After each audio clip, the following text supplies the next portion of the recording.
పశ్చిమాసియాలో యుద్ధ మేఘాలు కమ్ముకుంటున్న వేళ ప్రపంచ చమురు రవాణాకు జీవనాడిగా భావించే స్ట్రెయిట్ ఆఫ్ హార్మోజ్ భద్రత ఇప్పుడు అంతర్జాతీయ చర్చగా మారింది. ఇలాంటి సమయంలో ఫ్రాన్స్ ప్రతిపాదించిన కీలక రక్షణ కూటమిలో చేరాలని భారత్కు ప్రత్యేక ఆహ్వానం అందడం ప్రాధాన్యత సంతరించుకుంది. G7 వేదికగా ప్రధాని నరేంద్ర మోదీ, ఫ్రాన్స్ అధ్యక్షుడు ఇమాన్యుయల్ మాక్రాన్ భేటీ వెనుక ఉన్న వ్యూహాత్మక అర్థాలేంటి? ఈ కూటమిలో భారత్ చేరితే లాభాలేంటి? పశ్చిమాసియా సంక్షోభంలో భారత్ కొత్త పాత్ర పోషించబోతుందా? Let's watch story. పశ్చిమాసియా సంక్షోభం నేపథ్యంలో వ్యూహాత్మక జలమార్గమైన స్ట్రెయిట్ ఆఫ్ హార్మోజ్ రక్షణ కోసం ఫ్రాన్స్ ప్రతిపాదించిన అంతర్జాతీయ కూటమిలో చేరాల్సిందిగా భారత్కు ఆహ్వానం అందడం మరియు G7 సదస్సు వేదికగా ప్రధాని నరేంద్ర మోదీ, ఫ్రాన్స్ అధ్యక్షుడు ఇమాన్యుయల్ మాక్రాన్ మధ్య జరగబోయే ద్వైపాక్షిక భేటీపై విదేశాంగ శాఖ పశ్చిమ విభాగ కార్యదర్శి సిబి జార్జ్ చేసిన ప్రకటనల వెనుక ఉన్న భౌగోళిక రాజకీయ ప్రాధాన్యత చోటు చేసుకుంది. మధ్యప్రాచ్యంలో ఇరాన్, అమెరికా, ఇజ్రాయెల్ ఘర్షణల వల్ల ప్రపంచంలోనే అత్యంత కీలకమైన వాణిజ్య జలమార్గం స్ట్రెయిట్ ఆఫ్ హార్మోజ్ తీవ్రమైన ఉద్రిక్తతలకు కేంద్ర బిందువుగా మారింది. ప్రపంచ చమురు రవాణాలో దాదాపు 5వ వంతు అంటే 20% ఈ ఇరుకైన జలసంధి గుండానే సాగుతుంది. ప్రస్తుత సంక్షోభంలో వాణిజ్య నౌకలపై క్షిపణి దాడులు జరగడం, ఇటీవల ఒమన్ తీరంలో MV జల్వీర్ నౌకపై జరిగిన దాడిలో 3 భారతీయ నావికులు మరణించడం వంటి సంఘటనలు అంతర్జాతీయ సముద్ర రక్షణను ప్రశ్నార్థకం చేసే ఈ భద్రతా శూన్యతను పూరించడానికి ఫ్రాన్స్ నేతృత్వంలో ఒక బహుపాక్షిక నౌకదళ రక్షణ కూటమి రూపుదిద్దుకుంటోంది. ఈ చొరవలో భాగస్వామి కావాలని ఫ్రాన్స్ ప్రత్యేకంగా భారత్ను ఆహ్వానించడం వెనుక బలమైన వ్యూహాత్మక కారణం ఉంది. పశ్చిమ దేశాలు భారత్ను కేవలం ఒక ప్రాంతీయ శక్తిగా కాకుండా హిందూ మహాసముద్ర ప్రాంతంలో మరియు పశ్చిమాసియా జలాల్లో ఒక నెట్ సెక్యూరిటీ ప్రొవైడర్ గా గుర్తిస్తున్నాయని ఇది నిరూపిస్తోంది. భారతదేశానికి తన చమురు అవసరాలలో 80% పైగా దిగుమతులపైనే ఆధారపడాల్సి వస్తోంది. అందులో సింహభాగం ఈ గల్ఫ్ రీజియన్ నుంచే వస్తుంది. కాబట్టి ఈ జలమార్గం సురక్షితంగా ఉండడం భారతదేశ జాతీయ మరియు ఆర్థిక ప్రయోజనాలకు అత్యంత అవసరం. ఫ్రాన్స్ ప్రతిపాదించిన ఈ కూటమిలో చేరడం ద్వారా భారత్ తన వాణిజ్య నౌకలకు సొంతంగా రక్షణ కల్పించుకోవడమే కాకుండా అంతర్జాతీయంగా సముద్రయాన స్వేచ్ఛను కాపాడే బాధ్యతాయుతమైన గ్లోబల్ పవర్ గా తన స్థానాన్ని మరింత బలోపేతం చేసుకోగలదు. ఇది కేవలం పశ్చిమ దేశాల వ్యూహాలకు మద్దతు ఇవ్వడం కాదు, అంతర్జాతీయ చట్టాల పరిధిలో తన సొంత చమురు సరఫరా లైన్లను రక్షించుకునే ఓ చురుకైన సైనిక మరియు దౌత్యపరమైన ముందడుగు.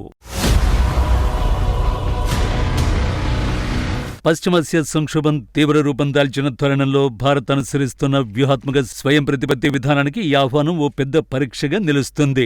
ఒకవైపు అమెరికా ఇరాన్పై గరిష్ట ఒత్తిడి తీసుకొస్తూ నౌకదళ దిగ్బంధనాన్ని విధిస్తోంది. మరోవైపు ఇరాన్ తన సార్వభౌమత్వాన్ని కాపాడుకోవడానికి స్ట్రెయిట్ ఆఫ్ హార్మోజ్ ను మూసివేస్తామని హెచ్చరించింది. ఈ రెండు శక్తుల మధ్య భారత్కు ఇరాన్తో చారిత్రక దౌత్య సంబంధాలు ఉన్నాయి. అలాగే అమెరికా, ఫ్రాన్స్ వంటి పశ్చిమ దేశాలతో వ్యూహాత్మక భాగస్వామ్యాలు ఉన్నాయి. ఇరాన్ రేవుల్ని ఉపయోగించుకుని చాబహార్ పోర్టు ద్వారా మధ్య ఆసియాకు మార్గాన్ని సుగమం చేసుకోవాలని భారత్ చూస్తోంది. ఇటువంటి క్లిష్ట సమయంలో ఫ్రాన్స్ నేతృత్వంలోనే సైనిక చొరవలో చేరడం అంటే ఇరాన్ కు వ్యతిరేకంగా మారడమేనా అనే అనుమానాలు తలెత్తొచ్చు. అయితే భారత్ ఇక్కడ అత్యంత సమతుల్య విధానాన్ని అవలంబించాల్సి ఉంటుంది. విదేశాంగ శాఖ కార్యదర్శి సిబి జార్జ్ స్పష్టం చేసినట్లుగా మధ్యప్రాచ్య పరిణామాలన్నింటినీ భారత్ నిశ్చితంగా గమనిస్తోంది మరియు అన్ని అంశాలపై ఫ్రాన్స్ తో బహిరంగంగా చర్చించబోతోంది.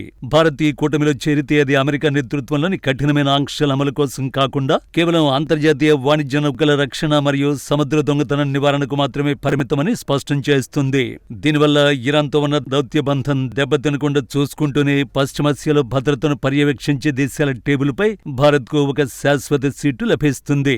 సంక్షోభ సమయాల్లో ఏ ఒక్క పక్షానికి లొంగకుండా తన సొంత ఆర్థిక భద్రతా సమీకరణల ఆధారంగా నిర్ణయాలు తీసుకునే భారతదేశ స్వతంత్ర విదేశాంగ విధానానికి ఈ దౌత్య సమతుల్యత ఒక అద్భుతమైన ఉదాహరణగా నిలుస్తుంది. ఫ్రాన్స్ వేదికగా జరగబోయే G7 సదస్సు మరియు దాని అనుబంధ ద్వైపాక్షిక భేటీలలో ప్రధాని నరేంద్ర మోదీ, అధ్యక్షుడు ఇమాన్యుయల్ మాక్రాన్ మధ్య జరగబోయే చర్చలు కేవలం ద్వైపాక్షిక రక్షణ ఒప్పందాలకే పరిమితం కావు. భారత్ ఫ్రాన్స్ సంబంధాలు ఈ ఏడాది ప్రత్యేక గ్లోబల్ స్ట్రాటజిక్ పార్ట్నర్షిప్ స్థాయికి పెరిగాయి. పశ్చిమ దేశాలలో ఫ్రాన్స్ ఎప్పుడూ అమెరికా కంటే భిన్నమైన స్వతంత్రమైన విదేశాంగ విధానాన్ని అనుసరిస్తుంది. భారత్ కూడా అదే శైలిని కలిగి ఉంది. అందువల్ల పశ్చిమాసియాలో అమెరికా అధ్యక్షుడు డొనాల్డ్ ట్రంప్ అనుసరిస్తున్న దూకుడు దూకుడు మరియు అస్థిరమైన నిర్ణయాల వల్ల ఏర్పడిన దౌత్యపరమైన ప్రతిష్టంభన తొలగించడానికి మోదీ మ్యాక్రాన్ జోడీ ఓ ప్రత్యామ్నాయ మార్గాన్ని చూపించగలదు. G7 సదస్సు మార్జిన్స్లో Bharat, America, Saudi Arabia, UAE, Qatar దేశాల ప్రతినిధులతో ఒక ప్రత్యేక పశ్చిమాసియా కేంద్రీకృత సమావేశం జరగబోతోందని ఫ్రెంచ్ వర్గాలు వెల్లడించడం దీనికి బలమైన సంకేతం. ఇరాన్తో చర్చలు జరపడానికి, గల్ఫ్ దేశాల భద్రతా ఆందోళనల్ని తీర్చడానికి ఫ్రాన్సు, భారత్లు కలిసి ఒక సమగ్ర దౌత్య రోడ్డు మ్యాప్ను సిద్ధం చేసే అవకాశం ఉంది. ట్రంప్ లాగా కేవలం ఆర్థిక ఆంక్షలు, సైనిక బెదిరింపులతో కాకుండా బహుపాక్షిక చర్చల ద్వారా సమస్యను పరిష్కరించాలని మ్యాక్రాన్ భావిస్తున్నారు.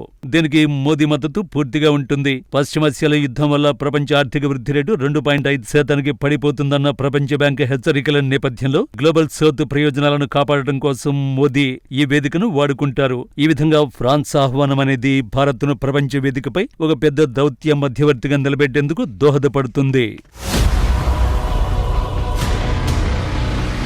ఈ వ్యూహాత్మక సంప్రదింపుల వెనుక రక్షణ, వాణిజ్య రంగాలకు సంబంధించిన భారీ మల్టీలేయర్డ్ సమీకరణాలు దాగి ఉన్నాయి. ఫ్రాన్స్ ప్రతిపాదించిన స్ట్రెయిట్ ఆఫ్ హోర్ముజ్ రక్షణ చొరవ కేవలం సైనిక విన్యాసాలకు మాత్రమే పరిమితం కాదు. ఇది భారతదేశం, మధ్యప్రాచ్యం, ఐరోపా ఆర్థిక కారిడార్ వంటి భవిష్యత్తు వాణిజ్య మార్గాల పునాదులను రక్షించడానికి కూడా ఉద్దేశించబడింది. పశ్చిమాసియాలో శాంతి భద్రతలు లేకపోతే IMEC కల సాకారం కాదు. అదే సమయంలో ఫ్రాన్స్ భారతదేశంలో మేక్ ఇన్ ఇండియా రక్షణ రంగానికి పూర్తి మద్దతునిస్తోంది. రాఫెల్ యుద్ధ విమానాల ఒప్పందాలు, అత్యాధునిక స్కార్పియన్ జలంతర్గముల తయారీ వంటి వాటిలో ఫ్రాన్స్ భారత్కు సాంకేతిక బదిలీ చేయడానికి అంగీకరించింది. హోర్ముజ్ జలసంధి వంటి సంక్లిష్ట జలాల్లో ఆపరేషన్లు నిర్వహించడానికి భారత నౌకాదళానికి అధునాతన నిఘా పరికరాలు, యాంటీమిసైల్ వ్యవస్థలు అవసరం. వీటిని ఫ్రాన్స్ రక్షణ భాగస్వామ్యం ద్వారా వేగంగా పొందొచ్చు. విదేశాంగ శాఖ కార్యదర్శి సిబి జార్జ్ మరియు అదనపు కార్యదర్శి పీయూష్ శ్రీవాస్తవ మీడియా సమావేశంలో సూచించినట్లుగా మోదీ ఫ్రాన్స్ పర్యటనలో కొత్త రక్షణ ప్రకటనలు వెలువడనున్నాయి. ఇవి భారత నావికాదళాన్ని మరింత బలోపేతం చేస్తూ అంతర్జాతీయ జలాల్లో చైనా యొక్క పెరుగుతున్న చొరబాట్లను నియంత్రించడానికి కూడా పరోక్షంగా ఉపయోగపడతాయి. చివరిగా స్ట్రెయిట్ ఆఫ్ హోర్ముజ్ రక్షణ కూటమిలో చేరాలనే ఫ్రాన్స్ ఆహ్వానం మరియు మోదీ మ్యాక్రాన్ చర్చలు భారతదేశాన్ని కేవలం ఒక ఆసియా శక్తిగా కాకుండా ప్రపంచ భౌగోళిక, ఆర్థిక మరియు భౌగోళిక రాజకీయ పరిణామాలను శాసించగల ఒక అనివార్యమైన గ్లోబల్ లీడర్గా నిలబెడుతున్నాయి. మొత్తంగా చూస్తే స్ట్రెయిట్ ఆఫ్ హోర్ముజ్ భద్రత, పశ్చిమాసియా సంక్షోభం, ఫ్రాన్స్ ఆహ్వానం ఇవన్నీ కలిసి భారత్కు ఒక కీలక వ్యూహాత్మక మలుపుగా కనిపిస్తున్నాయి.